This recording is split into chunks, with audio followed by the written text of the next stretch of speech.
Welcome to 360 Tamil. இன்னைக்கு இந்த வீடியோல ஒரு வெப் சீரிஸோட எக்ஸ்பிளனேஷன் பத்தி தான் பார்க்க போறோம். இந்த வெப் சீரிஸோட பேரு குற்றம் புரிந்தவன் அப்படின்றது. இது ஒரு பக்கவான கிரைம் த்ரில்லர் வெப் சீரிஸ்னு சொல்லலாம். இதுல மொத்தமா 7 எபிசோட் இருக்கு. 2 பார்ட்டா தான் இதை நம்ம பிரிச்சு போட போறோம். ஃபர்ஸ்ட் பார்ட்டுக்கு நல்லா சப்போர்ட் பண்ணுங்க. நம்ம சீரிஸ்னா பொதுவாவே கேட்கறது தான். ஃபர்ஸ்ட் பார்ட்டுக்கு நல்லா சப்போர்ட் பண்ணுங்க. அப்பதான் அடுத்தடுத்த வீடியோவை நான் ஸ்பீடா போட தோணும். சோ சப்போர்ட் பண்ணுவீங்கன்னு நம்புறேன். எக்ஸ்பிளனேஷனுக்குள்ள போறதுக்கு முன்னாடி வீடியோக்கு ஒரு லைக் போடுங்க. எக்ஸ்பிளனேஷன் பிடிச்சிருந்ததுன்னா ஐப்னு ஒரு ஆப்ஷன் இருக்கும், அதுவும் பண்ணுங்க. இந்த சீரிஸோட பேசிக் பிளாட்ட சொன்னா கூட நிறைய ஸ்பாயில் ஆயிடும். அதனால ஸ்பாயில் பண்ண விரும்பல. நம்ம மேற்கொண்டு பேசி டைம் வேஸ்ட் பண்ணாம நேரடியா எக்ஸ்பிளனேஷனுக்குள்ள போயிடலாம். இந்த சீரிஸோட ஸ்டார்டிங் சீனே ஒரு திருவிழா நடக்கிறத நமக்கு காட்டுறாங்க. அந்த இடத்துல 2 பேரை காட்டுறாங்க, பாஸ்கரன் ஆனந்தி. இவங்க 2 பேருமே ஏஜ்டு கப்பிள்ஸா இருப்பாங்க. இவங்களுக்கு ஒரு பேரன் இருக்கான். இவங்க திருவிழாவை பார்க்கிறதுக்காக வந்திருந்தாலும் பேரனுக்கு டைம்க்கு மாத்திரை தரணும். அதனால பாஸ்கர் இருக்கார்ல, வீட்டுக்கு போலான்னு சொல்லிட்டாரு. நீங்க போங்க, நான் சாமியை பார்த்துட்டு வந்துடுறேன்னு சொல்லிட்டாங்க. அதனால இவர் இருக்கார்ல, பேரனை கூட்டிட்டு நடந்து போயிட்டு இருக்காரு. அப்ப எதிர சாலமன் ஒருத்தர் போறாரு. அவர் செம்ம குடி போதையில போயிட்டு இருக்காரு. இப்ப இந்த பாஸ்கரனும் ஒரு பார்வை பார்த்துக்கிட்டே அங்க இருந்து கிளம்பி போயிட்டு இருக்காரு. இப்ப பாஸ்கரன் இவரோட வீட்டுக்கு வந்துட்டாருன்ற மாதிரி நமக்கு காட்டுறாங்க. மொத்தம் 4 போர்ஷன் இருக்கு. மாடியில இருக்க ரைட் சைடு போர்ஷன்ல தான் பாஸ்கரன் இருக்கிறாருன்னு தெரிய வருது. இந்த பேரனுக்கு ஹெல்த் ப்ராப்ளம் இருக்கு, அதனால தான் மாத்திரையை வேலைக்கு தரணும். அதே மாதிரி இவங்க வீட்டுல ஒரு நாய் இருக்கு, அந்த நாயை வெளியே கட்டி போட்டுறாரு. சரி லைட்டா சரக்க போடுவோன்ற மாதிரி இவர் சரக்கெல்லாம் எடுத்து வைக்கிற மாதிரி நமக்கு காட்டுறாங்க. அப்படியே இந்த சீனை கட் பண்ணிடுறாங்க. கீழே 2 போர்ஷன் இருக்குல்ல, அதுல செல்வின்னு ஒருத்தங்க இருப்பாங்க. அந்த செல்வி திருவிழாவை முடிச்சுட்டு வீட்டுக்கு வராங்க. அப்படி வீட்டுக்கு வந்தவங்க சாலமன் இறந்து போயிருக்கிறத பார்த்து ஷாக் ஆயிடுறாங்க. இறந்து போல உயிருக்கு போராடிட்டு இருக்காரு. மாடியில இருந்து குதிச்சா எப்படி இருக்குமோ அந்த மாதிரி தான் அவர் குதிச்ச மாதிரி இருக்கு. இவங்களுமே யாரையாவது கூப்பிடலான்ற மாதிரி யோசிக்கிறாங்க. சாலமன் வீட்டு கதவு சாத்தி இருக்கு. அதனால இவங்களுமே பாஸ்கரன் வீட்டு கதவை தட்டிட்டு இருக்காங்க. தூக்க கலக்கத்துல பாஸ்கரனோ கதவை திறக்கிறாரு. என்னாச்சுன்னு கேக்குறாரு. சாலமன் மாடியில இருந்து குதிச்சிட்டான் போல, கீழே விழுந்து கிடக்குறான் அப்படின்ற மாதிரிலாம் சொல்றாங்க. என்ன சொல்ற அப்படின்ற மாதிரி பாஸ்கரன் ஷாக் ஆகுறாரு. வர வழியில தான் இவனை பார்த்தேன், அதுக்குள்ள எப்படி இவன் வீட்டுக்கு வந்தான்ற மாதிரிலாம் யோசிக்கிறாரு. இப்ப ஹாஸ்பிட்டலுக்கு கூட்டு போனோம் அப்படின்ற மாதிரிலாம் யோசிச்சுட்டு இருக்காங்க. அவன் ஆல்மோஸ்ட் இறந்து போயிட்டான், பல்சே இல்லன்ற மாதிரிலாம் இவர் சொல்லிட்டாரு. இப்ப வேகமா ஹாஸ்பிட்டலுக்கு கூட்டு போயிட்டு இருக்காங்க. அப்படியே கட் பண்ணி காலையில இந்த ஸ்பாட்டுக்கு டிஎஸ்பி வர மாதிரி நமக்கு காட்டுறாங்க. இவர் தான் டிஎஸ்பியா இருப்பாரு, நல்லா பார்த்து வச்சுக்கோங்க. இவருக்கு டிரைவரா வேலை பார்க்கிறவர் தான் இந்த சீரிஸோட ஹீரோ. இவரோட பேரு கௌதம் அப்படின்றது. வந்துட்டு இருக்கும் போது நம்ம ஹீரோ இருக்கார்ல, தெரியாம ஒரு பள்ளத்துல மாட்டிக்கிறாரு. பள்ளத்துல மாட்டிக்கிட்டியா, போய் தள்ளு அப்படின்ற மாதிரி டிஎஸ்பி சொல்லிட்டாரு. பெருசா டிஎஸ்பி இவரை மதிக்கவே மாட்டாரு. நம்ம ஹீரோவும் இறங்கி போய் தள்ளலாம் அப்படின்ற மாதிரி தள்ளிட்டு இருக்காரு. அப்படி தள்ளிட்டு இருக்கும் போது சேர் இருக்குல்ல, இவர் ட்ரெஸ் முழுக்கப்பட்டது. சார் சேர் ஆயிடுச்சுன்னு சொல்லிட்டாரு. போய் கழுவிட்டு வா, நாங்க அந்த ஸ்பாட்டுக்கு போறோன்ற மாதிரி இவங்களும் வண்டி எடுத்துட்டு கிளம்பிடுறாங்க. ஏற்கனவே இன்ஸ்பெக்டர் அந்த ஸ்பாட்டுக்கு வந்திருப்பாரு. இப்ப டிஎஸ்பியும் இந்த இடத்துக்கு வந்துடுறாரு. சாலமனுக்கு எஸ்தர்னு ஒரு வைஃப் இருக்காங்க, அதே மாதிரி ஒரு பொண்ணும் இருக்காங்க. அந்த பொண்ணு இப்ப மிஸ் ஆகுறாங்கன்றது தெரிய வருது. வைஃப் எங்க இருக்காங்கன்றத ஆளுங்க கண்டுபிடிச்சிட்டாங்க. இன்ஃபர்மேஷனை கொடுத்து வைஃபை இந்த இடத்துக்கு கூட்டு வந்துட்டு இருக்காங்க. சம்பவத்தை யார் பார்த்தது அப்படின்ற மாதிரிலாம் இவர் யோசிக்கிறாரு. அப்ப செல்வி பார்த்த விஷயத்த சொல்றாங்க. அண்ணனுமே பார்த்தாரு அப்படின்ற மாதிரி பாஸ்கரனை பத்தி சொல்லிட்டாங்க. இப்ப டிஎஸ்பி இருக்கார்ல, சார் என்ன சார் பாத்தீங்க, தெளிவா சொல்லுங்கன்ற மாதிரி கேக்குறாரு. இவருமே பார்த்த எல்லா விஷயத்தை பத்தியும் சொல்லிட்டு இருக்காரு. அதாவது பேரனுக்கு மாத்திரை தரணும்ன்றதுக்காக கிளம்பிட்டேன் சார் அப்படின்ற மாதிரி சொல்லிட்டு இருக்காரு. அப்ப இந்த இடத்துக்கு அந்த வைஃப் வந்துடுறாங்க. வைஃப் பேரு எஸ்தர்னு சொன்னல, அவங்க வந்துடுறாங்க. மேரி எங்க, மேரி எங்கன்னு கேக்குறாங்க. அந்த சின்ன பொண்ணு பேரு மேரி, அதனால தான் இந்த மாதிரி கேட்டுட்டு இருக்காங்க. நீ உட்காருமா, மேரி வந்துருவான்ற மாதிரி எல்லாருமே சமாதானப்படுத்திட்டு இருக்காங்க. இப்ப இவருமே மேற்கொண்டு நடந்த விஷயத்த சொல்லிட்டாரு. ஆக்சுவலா இவர் பேரனை கூட்டிட்டு வரும்போது சாலமன் எதிர கிராஸ் பண்ணி போனாரு பாத்தீங்களா, அதை பத்தி சொல்லிட்டாரு. மேற்கொண்டு இவர் நடந்து வந்துட்டு இருக்கும் போது அந்த சின்ன பொண்ணையும் பார்த்திருப்பாரு. பாப்பா எங்க தனியா போறேன்னு கேக்குறாரு. அம்மா சர்ச்சுக்கு போயிருக்காங்க, என்னையும் வர சொன்னாங்க, அங்கதான் போறேன்ற மாதிரி அந்த சின்ன பொண்ணு சொல்லிட்டு போயிருப்பா. இதுதான் நடந்தது அப்படின்ற மாதிரிலாம் இவர் சொல்லிட்டு இருக்காரு. இது நைட்டு நேரம் அந்த சின்ன பொண்ணு தனியா நடந்து போனாலா அப்படின்ற மாதிரி டிஎஸ்பி யோசிக்கிறாரு. இத பத்தி அம்மா கிட்ட விசாரிக்கலாம் அப்படின்ற மாதிரி அம்மாவை பார்த்து கேக்குறாரு. ஆமா சார், நான் சர்ச்சுக்கு கிளம்பி போனேன், கொஞ்ச நேரம் கழிச்சு வான்னு பொண்ணு கிட்ட சொல்லிட்டு போனேன்னு சொல்லிட்டாங்க. ஏமா அந்த நேரத்துல பொண்ணை தனியா வர சொல்லுவியா அப்படின்ற மாதிரி டிஎஸ்பி கோவமா கேக்குறாரு. சார் எப்பவுமே அப்படிதான் சார் வருவா, இந்த மாதிரி நடக்கும் நான் கொஞ்சம் கூட யோசிச்சு பார்க்கல சார், தயவு செஞ்சு என் பொண்ணை கண்டுபிடிச்சு தந்துருங்க அப்படின்ற மாதிரிலாம் கேட்டுட்டு இருக்காங்க. சரி சரி என்ன ஏதுன்னு பாக்குறோம் அப்படின்ற மாதிரி இவருமே சொல்லிட்டாரு. ஆக்சுவலா இந்த சாலமனுக்கும் அவனோட அண்ணனுக்கும் பிரச்சனை இருக்குன்றது உங்களுக்கு தெரிய வருது. அந்த அண்ணன் மேல ஒரு கண்ணை வச்சுக்கணும், அந்த அண்ணன் எங்க இருக்கான்றதை விசாரிங்க அப்படின்ற மாதிரி ஆளுங்க கிட்ட சொல்லிடுறாரு. அதே சமயம் பாஸ்கரனோட பேரனுக்கு மருத்துவ ஹெல்ப் தேவையில்ல, அதனால அது விஷயமா பேசுறதுக்காக கிளம்புறாங்க. பாஸ்கரனும் ஒய்ஃபும் டாக்டரை பாக்குறதுக்காக வெயிட் பண்ணிட்டு இருக்காங்க. அப்போ ஒரு நிறை மாத கர்ப்பிணி கர்ப்பிணியா கூட்டு போயிட்டு இருக்காங்க. அந்த நிறை மாத கர்ப்பிணிக்கு பிளட் தேவை போல, அதை பத்திலாம் அங்க பேசிட்டு இருக்காங்க. இதை பார்க்கும்போது இவங்க ரெண்டு பேருக்கு ஒண்ணு தோணுது. ஆக்சுவலா இவங்க பொண்ணும் நிறை மாத கர்ப்பிணியா இருக்கும்போது காம்ப்ளிகேஷன் ஏற்பட்டிருக்கும். அந்த காம்ப்ளிகேஷனால பொண்ணோட உயிரே போயிருக்கும். மாப்பிளையும் விட்டுட்டு போயிருப்பாரு, பொண்ணும் இந்த மாதிரி இறந்து போயிருக்காங்க. பேரனை இதுக்கப்புறம் நம்ம தான் வளர்க்கணும்ன்ற மாதிரி வளர்த்திருப்பாங்க. பார்த்தா பேரனுக்கும் ஒரு பிரச்சனை வந்துருது. அதை பத்திலாம் யோசிச்சு பார்த்து ரெண்டு பேருமே பயங்கரமா ஃபீல் பண்ணிட்டு இருக்காங்க. இவரும் அந்த லேடிக்கு பிளட் தந்தா என்ன அப்படின்ற மாதிரிலாம் யோசிக்க ஆரம்பிக்கிறாரு. இப்ப இன்ஸ்பெக்டர் இருக்காரு பாத்தீங்களா, அந்த பாஸ்கரன் ஃபேமிலியை பத்தி ஹவுஸ் ஓனர் கிட்ட விசாரிக்கிறாரு. சார், தங்கமான ஃபேமிலி அப்படின்ற மாதிரி ஹவுஸ் ஓனர் சொல்லிட்டாரு. பாஸ்கரனை பொறுத்த வரைக்கும் அந்த மருந்தெல்லாம் எடுத்து தருவாங்கல்ல, அந்த மாதிரி ஒரு படிப்பை தான் முடிச்சவரா இருப்பாரு. பக்கத்துல இருக்கவங்களுக்கு எல்லாம் மருந்தெல்லாம் எடுத்து தந்து ஹெல்ப் பண்ணுவாரு, சில ட்ரீட்மெண்ட் எல்லாம் பண்ணுவாரு அப்படின்ற மாதிரிலாம் இந்த ஹவுஸ் ஓனரும் சொல்லிட்டு இருக்காரு. இப்ப காணாம அந்த மேரிய பத்தி எல்லா இடத்தையும் விசாரிக்கிறாங்க. எல்லாருமே தெரியலன்னு சொல்லிட்டாங்க. ஆக்சுவலா இதுக்கு முன்னாடியே இந்த ஊர்ல ரெண்டு சின்ன பொண்ணுங்க காணாம போயிருப்பாங்க. அந்த பொண்ணுங்கள்ல ஒரு பொண்ணோட பேரண்ட்ஸ் வீட்டுக்கு வந்திருக்காங்க. எங்க பொண்ணுங்களை தான் கண்டுபிடிக்கல, இந்த பொண்ணையாவது கண்டுபிடிங்கன்ற மாதிரி அந்த பேரண்ட்ஸ் சொல்றாங்க. நம்ம ஹீரோ கௌதம் இருக்காரு பாத்தீங்களா, காரை கிளீன் பண்றது, அதே மாதிரி டிஎஸ்பியோட ஒய்ஃபுக்கு ஏதாவது வாங்கிட்டு வருது, இந்த மாதிரி வேலை தான் பார்த்துட்டு இருக்காரு. பெருசா இந்த வேலை பார்க்கறது இவருக்கு பிடிக்கல. பனிஷ்மெண்ட் டியூட்டியா தான் இந்த விஷயத்த பண்ணிட்டு இருக்காரு போல. ஏதோ ஒரு தப்பு பண்ணி தான் இவரை இந்த மாதிரி டியூட்டி எல்லாம் பண்ண வச்சிட்டு இருக்காங்க. என்ன தப்பு பண்ணாரு அப்படின்றது இப்போதைக்கு நமக்கு தெரியல. இப்ப பாஸ்கரனும் ஒய்ஃபும் சேர்ந்த மாதிரி பேரனை டாக்டர் கிட்ட காட்டுறதுக்காக கூட்டு வந்துடுறாங்க. டாக்டரும் ஃபார்மலா செக் பண்ணி பார்த்துறாரு. ஏற்கனவே டாக்டர் ஒரு ஆபரேஷனை பண்ணணும், சீக்கிரமா பண்ணணும் அப்படின்ற மாதிரிலாம் சொல்லியிருப்பாரு. ஆனா இவங்க தள்ளி போட்டுக்கிட்டே இருக்காங்க. என்னங்க தள்ளி போட்டுக்கிட்டே இருக்கீங்க, காசை எப்பதான் ரெடி பண்ணுவீங்க அப்படின்ற மாதிரிலாம் கேட்கிறாரு. ஆக்சுவலா பாஸ்கரன் இன்னைக்கு தான் கடைசி நாள் வேலை பார்க்க போறாரு. ரிட்டையர்மெண்ட் ஆனதுக்கு அப்புறம் இவருக்கான பேமெண்ட் வந்துடும், அது மூலியமா நான் ஆபரேஷனை பண்ணிடுவேன் அப்படின்ற மாதிரிலாம் சொல்லிட்டு இருக்காரு. டாக்டர் என்ன சொல்றாருன்னா, இப்போ வரைக்கும் உங்க பேரனுக்கு சின்ன சின்ன மயக்கம் தான் வருது, அதனால ரொம்ப அசால்ட்டா இருக்காதீங்க, சீரியஸான இஷ்யூ இருக்கு, சீக்கிரமா ஆபரேஷன் பண்ணணும் அப்படின்ற மாதிரி சொல்லிட்டாரு. சரி, நான் எப்படியாவது காசை பெரட்டிடுறேன்ற மாதிரி இவரும் ஏத்துக்கிறாரு. இந்த பேரன் இருக்கான்ல, பாட்டி கிட்ட எங்க மேரின்ற மாதிரி கேட்கறான். இந்த இடத்துல தான் இவங்க மேரியை பத்தி ஒரு விஷயத்தை யோசிச்சு பாக்குறாங்க. அதாவது எஸ்தரோட பொண்ணு மேரி இருக்காங்கல்ல, அடிக்கடி இந்த பையன் கூட தான் விளையாடுவாங்க. அந்த பொண்ணையே இவங்க பேத்தி மாதிரி தான் பார்ப்பாங்க. அந்த பொண்ணு இப்ப காணாம போயிருக்கிறத நினைச்சு ஃபீல் பண்ணிட்டு இருக்காங்க. ஆக்சுவலா சாலமன் எஸ்தர் கூட பிரிஞ்சுதான் இருக்காரு, ஆனா பொண்ணு மேல ரொம்ப பாசமா இருப்பாரு அப்படின்ற மாதிரிலாம் இந்த சாங்ல நமக்கு காட்டுறாங்க. எஸ்தருமே பொண்ணு காணோன்னு ஃபீல் பண்ணிட்டு இருக்காங்க. பாஸ்கரனுக்கு தெரிஞ்சவர் இருக்காருல, மாப்பிள்ளை கிட்ட காசு கேட்டு பார்த்தா என்னன்னு கேக்குறாரு. மாப்பிள்ளை பேச்சுவார்த்தையே இல்ல, அவர்கிட்ட எப்படி காசு கேட்க முடியும்ன்ற மாதிரி ஆனந்தி சொல்லிட்டாங்க. பாஸ்கரன் எதையோ யோசிச்சுக்கிட்டே வேலையை பார்த்துட்டு இருக்காரு. காசு சீக்கிரமா வருமானு யோசிச்சுக்கிட்டே வேலையை பார்த்துட்டு இருக்காரு போல. சாலமன் ஒருத்தர் இறந்து போனார்ல, அவருக்கும் அவரோட அண்ணனுக்கும் சொத்து தகராறு இருக்கும், அதனால அண்ணன் கூட இப்படி பண்ணிருக்கலாம்ன்ற மாதிரி யோசிக்கிறாங்க. அந்த அண்ணன் பேரு வெங்கட்னு சொல்லியிருப்பேன். இப்ப வெங்கட்டோட வீட்டுக்கு வராங்க. வெங்கட்ட பொறுத்த வரைக்கும் ஒரு பையன் இருக்கான், அதே மாதிரி ஒய்ஃப் இருக்காங்க. ஒய்ஃப் கிட்ட கேட்கும் போது வேலை விஷயமா வெளியூருக்கு போனாரு, தெரியல அப்படின்ற மாதிரி சொல்லிட்டாங்க. பொய் சொல்லாது அப்படின்ற மாதிரிலாம் கேட்டு பாக்குறாரு. சத்தியமா எனக்கு தெரியாது அப்படின்ற மாதிரிலாம் ஒய்ஃப் சொல்லிட்டாங்க. அவன் தான் ஏதோ பண்ணிட்டு எஸ்ஐ இருக்கான் போல, அவனை எப்படியாவது தேடி கண்டுபிடிக்கணும் அப்படின்ற மாதிரி இந்த போலீஸுங்களும் யோசிக்கிறாங்க. இதுக்கு முன்னாடியே ரெண்டு சின்ன பொண்ணுங்க காணாம இருக்கிறதா சொன்ன பாத்தீங்களா, அதுல ரெண்டாவது பொண்ணு காணாம போகும்போது கடைசி கொஞ்ச நாளைக்கு முன்னாடி அந்த பொண்ணோட வீட்டுல இவர் வேலைக்கு போயிருப்பாரு, இந்த வெங்கட் வேலைக்கு போயிருப்பாரு. சோ வெங்கட் கூட இதுல சம்பந்தப்பட்டிருக்கலான்ற மாதிரிலாம் யோசிச்சுட்டு இருக்காங்க. இப்ப சாலமனுக்கான இறுதி சடங்கு வேலை எல்லாம் நடந்துட்டு இருக்கு. எஸ்தரோட அம்மா அப்பா இந்த இடத்துக்கு வந்திருக்காங்க. இவங்களுக்கும் பேரண்ட்ஸ்க்கும் பெருசா டச் இல்ல போல, பெருசா இவங்க பேரண்ட்ஸ் கிட்ட எதுவும் பேச மாட்டாங்க. இப்ப ஹஸ்பண்டுக்கு செய்ய வேண்டிய எல்லாத்தையும் செஞ்சு முடிச்சிடுறாங்க. ஃபாதர் தான் இந்த இடத்துக்கு வந்து அந்த பிரேயர் எல்லாம் பண்ணிட்டு இருக்காரு. சோ இப்போ இவங்க இருக்காங்கல்ல, பொண்ணு எங்கன்ற மாதிரி ஒவ்வொரு இடமா தேடி அலையறாங்க. ஹீரோவோட பேரு கௌதம்னு சொன்னேன்ல, அவரோட வீட்டுக்கு வந்து விசாரிக்கிறாங்க. காரணம் அவரோட பொண்ணோ இவங்களோட பொண்ணோ ஒரே கிளாஸ் படிக்கிறவங்களா இருப்பாங்க. அவங்க எனக்கு தெரியல, என் பொண்ணுக்கும் தெரியலன்ற மாதிரிலாம் இவங்களை அனுப்பி விடுறாங்க. அப்படியே கட் பண்ணி பாஸ்கரன் ரிட்டையர்மெண்ட் வாங்குறத நமக்கு காட்டுறாங்க. அதாவது இன்னைக்கு தானே லாஸ்ட் டேன்னு சொன்னேன், அது முடிஞ்சிருது. இன்னைக்கு கௌதமோட பொண்ணு பர்த்டேவா இருக்கும், சீக்கிரமா வரேன்னு ப்ராமிஸ் பண்ணிருப்பாரு. ஆனா வேலையெல்லாம் முடிச்சுட்டு கிளம்ப லேட் ஆயிருது. பொண்ணும் கோச்சுக்கிட்ட மாதிரி உட்காந்துட்டு இருக்கா. இவர் சமாதானம்லாம் படுத்திட்டு இருக்காரு. சரி விடுங்கப்பா, என் ஃப்ரெண்டான மேரி காணாம போயிருக்கா, அம்மா ஃபீலிங்கா வந்து பேசிட்டு இருந்தாங்க, எப்படியாவது மேரியை நீங்க தான்ப்பா கண்டுபிடிச்சு தரணும் அப்படின்ற மாதிரி சொல்றா. கவலைப்படாதம்மா, அப்பா கண்டுபிடிச்சு தரேன்ற மாதிரி இவரும் பேசிட்டு இருக்காரு. இவர் பெரிய ஆபீசர் மாதிரிலாம் பொண்ணுகிட்ட ஏமாத்தி வச்சிருக்காரு போல. அப்பா சாதாரண ஆபீசர் அப்படின்றது பொண்ணுக்கு தெரியாம இருக்கு. எப்பதான் பொண்ணுகிட்ட உண்மையை சொல்ல போறீங்களோ அப்படின்ற மாதிரி ஒய்ஃப் ஒரு பார்வை பாக்குறாங்க. நம்ம ஹீரோவோட பொசிஷனை மாத்தி இருக்காங்க பாத்தீங்களா, திரும்பி பழைய பொசிஷன் வேணும்ன்ற மாதிரி இவர் மனுலாம் எழுதிட்டு இருக்காரு. அப்ப கூட இருக்க கான்ஸ்டபிள் இருக்காருல, இந்த மனு எழுதி போடுறதுலாம் வேலைக்கே ஆகாது, நீ டைமை வேஸ்ட் பண்ணாத அப்படின்ற மாதிரி சொல்லிட்டாரு. நம்ம ஹீரோ ஹெட் கான்ஸ்டபிளா இருக்கும் போது ஒரு பொண்ணை பாதுகாக்கிற பொறுப்பை தந்திருப்பாங்க. அதாவது இந்த பொண்ணை பத்திரமா நீ தான் கோர்ட்டுக்கு கொண்டு போனோன்ற மாதிரி சொல்லியிருப்பாங்க. ஆனா வழியிலேயே அந்த பொண்ணை பொண்ணை யாரோ சாவடிச்சிட்டாங்க போல. அதுதான் பிரச்சனையா என்னன்னு தெரியல. இவர் யோசிக்கிற மாதிரி லைட்டா நமக்கு காட்டுறாங்க. இப்ப பாஸ்கரன் இருக்கார்ல, காலையில சொன்ன எல்லாத்தையும் ஸ்டேட்மெண்டா எழுதி தரதுக்காக இந்த இடத்துக்கு வந்திருக்காரு. இப்ப இன்ஸ்பெக்டர் ஒரு கேள்வி கேட்கிறாரு. மேல இருந்து குதிச்சிருக்கான், அந்த சவுண்ட் உங்களுக்கு கேட்கலையான்ற மாதிரி தான் கேட்கிறாரு. அதுக்கு பாஸ்கரன் இருக்கார்ல, நைட்டு கொஞ்சம் சரக்கு அடிச்சிருந்தேன் அதனால கேட்கலன்ற மாதிரிலாம் சொல்லிட்டு இருக்காரு. இப்ப பாஸ்கரன் யோசிக்கும் போது ஒரு விஷயம் ஸ்ட்ரைக் ஆகுது. ஆக்சுவலா இவர் பேரனை கூட்டிட்டு நடந்து வந்துட்டு இருந்தாரு பாத்தீங்களா, அந்த பகுதியில ஒரு உருவத்தை கவனிச்சிருப்பாரு. எவனோ ஒருத்தன் ஒளிஞ்சிருந்த மாதிரி கவனிச்சிருப்பாரு. அவன் கூட இதை பண்ணிருக்க வாய்ப்பு இருக்குன்ற மாதிரிலாம் சொல்லிட்டாரு.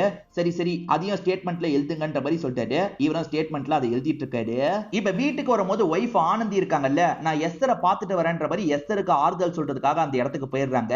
கவலைப்படாத, பொண்ணு கிடைச்சிருவான்ற மாதிரிலாம் சொல்லிட்டு இருக்காங்க. இப்ப இவர் வீட்டுக்குள்ள வந்து கதவை சாத்துறாரு. ஃப்ரிட்ஜுக்குன்னு சாவி வச்சிருப்பாங்கல்ல, அந்த சாவியை போட்டு ஃப்ரிட்ஜை ஓபன் பண்ணிட்டாரு. பார்த்தா உள்ளதான் அந்த சின்ன பொண்ணு மேரி இருக்காங்க.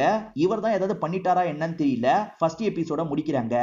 இவங்களோட பேரனும் அந்த மேரியும் க்ளோஸ்னு சொன்னா பாத்தீங்களா, ரெண்டு பேருமே கண்ணாமூச்சி விளையாடிட்டு இருக்காங்க. மேரிய பாத்தீங்களா மேரிய பாத்தீங்களான்னு எஸ்தர் கிட்ட கேக்குறான். எஸ்தர் பாக்கலன்னு சொல்லிட்டாங்க. அதனால இவன் வீட்டுல செக் பண்றதுக்காக வரான். அங்கதான் அந்த மேரின்ற பொண்ணு ஒளிஞ்சிட்டு இருக்கா. தாத்தா சொல்லாதீங்கன்ற மாதிரிலாம் சொல்லிட்டு இருக்கா. ஆனா ஒரு ஸ்டேஜ்ல பேரன் இருக்கான்ல, இந்த மேரிய கண்டுபிடிச்சிடுறான். தாத்தா இவங்க ரெண்டு பேர் கூடயும் விளையாடுறாரு. இதெல்லாம் பாஸ்ட்ல நடந்திருக்கும். இந்த விஷயத்தை நமக்கு காட்டுறாங்க. இப்ப பிரசன்ட் வைஃப் நல்லா தூங்கிட்டு இருக்காங்க. இவர் இருக்கார்ல, பொறுமையா ஆனந்திக்கு பக்கத்துல வந்து ஆனந்தியை எழுப்புறாரு. இந்த நேரத்துல எதுக்கு எழுப்புறீங்கன்னு கேக்குறாங்க. உங்ககிட்ட ஒரு முக்கியமான விஷயத்த சொல்லணும் அப்படின்ற மாதிரி அன்னைக்கு என்ன நடந்தது அப்படின்றத எக்ஸ்பிளைன் பண்ண ஆரம்பிக்கிறாரு. இவர் அந்த சின்ன பொண்ணை பார்த்தேன்னு சொன்னாரு பாத்தீங்களா, அது எல்லாமே பொய்யா தான் இருக்கும். இவர் சரக்கு அடிக்கலாம் நினைக்கிறதுக்குள்ளேயே யாரோ கதவை தட்டுறாங்க. யாருன்னு பார்த்தா சாலமன் தான் அந்த இடத்துக்கு வந்திருக்காரு. சாலமன் கையில மேரி இருக்காங்க. ஆக்சுவலா மேரி கிட்ட எல்லை மீறி யாரோ நடந்திருக்காங்க போல. யாரு என்னன்னு தெரியல, நீங்க ஃபர்ஸ்ட் எய்ட் பண்ணுங்கன்ற மாதிரி சொல்லிட்டாரு. ஆக்சுவலா இந்த மாதிரி ஒரு விஷயம் நடந்தா லேடி கான்ஸ்டபிள பக்கத்துல வச்சு தான் இவர் ட்ரீட்மெண்ட்டே கொடுக்கணும். அதுவும் இல்லாம டாக்டர் தான் ட்ரீட்மெண்ட் கொடுக்கணும். இவர் டாக்டர் கூட கிடையாது. என்னால இதை பண்ண முடியாதுப்பா, நம்ம ஹாஸ்பிட்டலுக்கு போலான்னு சொல்லிட்டாரு. ஹாஸ்பிட்டலுக்கு போறதுக்குள்ள ஏதாவது ஆயிட போகுது, நீங்க ஏதாவது பண்ணுங்க அப்படின்ற மாதிரி சாலமன் கேக்குறாரு. சரி ஏதாவது லேடிஸாவது பக்கத்துல இருக்கணும், நீ ஏதாவது ஒரு லேடிஸ கூட்டுவா அப்படின்ற மாதிரி சொல்லிட்டாரு. சரி ஓகேன்ற மாதிரி சாலமன் இருக்கார்ல, என் பொண்ணுக்கு இந்த மாதிரி ஆயிடுச்சு யாராவது வாங்கன்ற மாதிரிலாம் சொல்லிட்டாரு. பக்கத்துல பெருசா வீடு இருக்காது, யாருமே வரமாட்டாங்க. அதே மாதிரி இந்த சைடு இவர் இருக்கார்ல, இந்த பொண்ணுக்கான ஃபர்ஸ்ட் எய்ட்லாம் கொடுக்கலான்ற மாதிரி ஃபர்ஸ்ட் எய்ட் கொடுத்துட்டு இருக்காரு. அதாவது சிபிஆர்னு சொல்லுவாங்கல்ல, அந்த மாதிரி விஷயத்தெல்லாம் பண்ணிட்டு இருக்காரு. அந்த பொண்ணுகிட்ட யாரோ தப்பா நடந்திருக்காங்க, பிளட் எல்லாம் வந்துட்டு இருக்கு. இதை பாக்குற இவருக்கு ரொம்ப கஷ்டமா இருக்கு. இவர் ஃபர்ஸ்ட் எய்ட் கொடுத்துட்டு இருக்கும் போது எந்த ஒரு முன்னேற்றமும் இல்லாம இருக்கு. பார்த்தா அந்த பொண்ணு காதுல இருந்து பிளட் வருது.